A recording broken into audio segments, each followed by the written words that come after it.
Hi there, this is Teacher Esperanza Santillana. For today's video, I'm going to share with you about the SPEMS program. It stands for Sa Pinas, Ikaw ang Ma'am at Sir. So, sasagutin po natin yung mga katanungan po ng ating mga fellow teachers out there. My previous video na ginawa ko po about SPEMS program beneficiary, ano po yung mga qualification, requirements to apply, and a lot more to discuss. If you are an OFW Let Passer, you can watch that videos that I have been uploaded here on my YouTube channel. To all licensed professional teachers po na OFW, this is a great opportunity for us. So I'm gonna share with you on how to become a SPEMS program beneficiary, what is the process, and where to apply. As well as I'm going to answer all the queries that been raised here on my previous video that I have been upload. It's been a while. Pasensya na po kasi busy po masyado si teacher. So, ngayon lang po ako sasagot ng mga queries po ninyo. Okay? So, to apply on the said program, once again, SPEMS program for OFW licensed professional teachers po. Ka-avail po kayo if you are an OFW licensed professional teachers. Okay? So, you can join the SPEMS official Facebook page and official NRCO Facebook page for more updates, announcements, and information to learn and to know all about this program. Okay? For assistance, you can email them at the SPEMS secretariat at spemsupdates@gmail.com.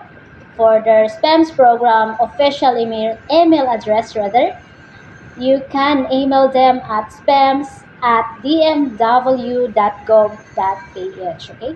You can also visit the DMW office near you po kung saang lugar or city po kayo located. Okay? If you have some question, you can comment on the comment section po, ma'am and sir, and I'm happy to answer all your queries based on my knowledge, research, and experience. So, disclaimer lamang po, hindi po ako nagtatrabaho sa SPEMS program or sa ating DMW or OWA, hindi po. I'm just here to share with you my experience as a SPEMS beneficiary. Okay? So, here we go. We're going to answer all the questions that has been raised by our fellow teachers out there. So, number 1 na katanungan po ni Ma'am Mathematicians. Paano po pag dating DepEd teacher at nag-abroad hindi po related sa teaching ang kanyang work, pwede po kaya mag-apply? So, my answer to that question is yes. Yes, as long as let passer po kayo, ma'am and sir, okay? You can apply online po. Okay? So, you just need to go to our SPEMS program official Facebook page kasi doon po nilalagay po nila yung link kung saan pwede po kayo doon mag-apply online. Alright? Kung meron po kayong mga documents already, which is like certificate of employment, passport, yeah, like that. And then dapat nakapag-apply na rin po kayo ng OWA. Kung tourist po kayo, wala po kayong maipapakita na COE, kailangan po pumunta dun sa OWA para mag-apply po kayo ng OWA at nang makabil din po kayo nito. Alright? So next question from Ma'am Regina Pinalver. Alright. Let passer 2019 po ako. 1 year and 6 months na sa teaching experience po. Okay na po yun? Yes. Okay na po yun, ma'am. Okay na po yung 6 months na teaching experience po. Yeah. As long as OFW let passer po kayo, makaka-avail po kayo. Hindi po kayo mag-apply sa SPEMS program po natin para maka-avail po kayo ng ating programa. So, here we go. Another question. Good day po, ma'am. As favor po, ma'am. As lang anong link po sa application form. So, yeah. I put some links here on my previous video, but sabi nila hindi na daw po ma-open. So, baka may bago na po silang link. So, you need to go sa Pinas, ikaw ang Ma'am at Sir. Official Facebook page po, alright? Next question, Ma'am. Ask lang po, pwede po ba mag-apply kahit wala pong experience sa pagtuturo? Yes po, you can apply kahit wala pa po kayong experience sa pagtuturo. Like yung mga fresh graduate po na naging let passer kagad. Well, congratulations po ma'am and sir.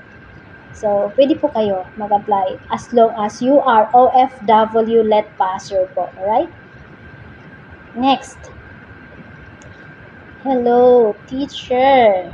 May problem po ako after kong pinilapan yung online application form ay may hinihingi namang bayad. Okay po, ma'am and sir.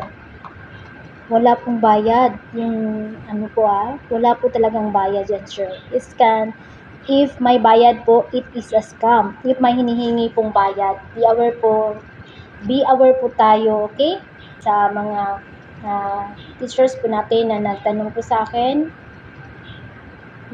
here sa ako about tanong ko sa akin about SPEMS program. Matagal pa ako na hindi po nakapag-upload and respond sa inyong mga katanungan kasi I'm too busy also.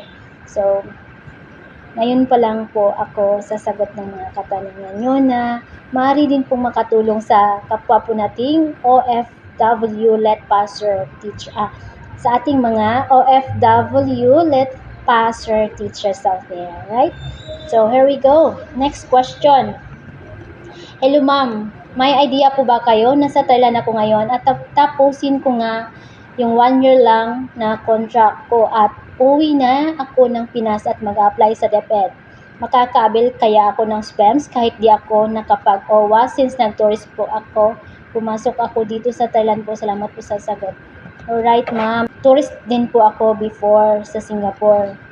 Pero pumunta po ako ng Philippine Embassy po natin sa OWA para magpa-member po sa OWA. Dalhin nyo lang po yung passport po ninyo at tutulungan po kayo ng ating mga OWA personnel po doon kung ano po yung mga dapat nyo pong gawin at i-comply. Pero sa akin before is may passport ko lang po yung hiningit nila and saka yung COA ko po at saka valid ID and yeah, yun lang po.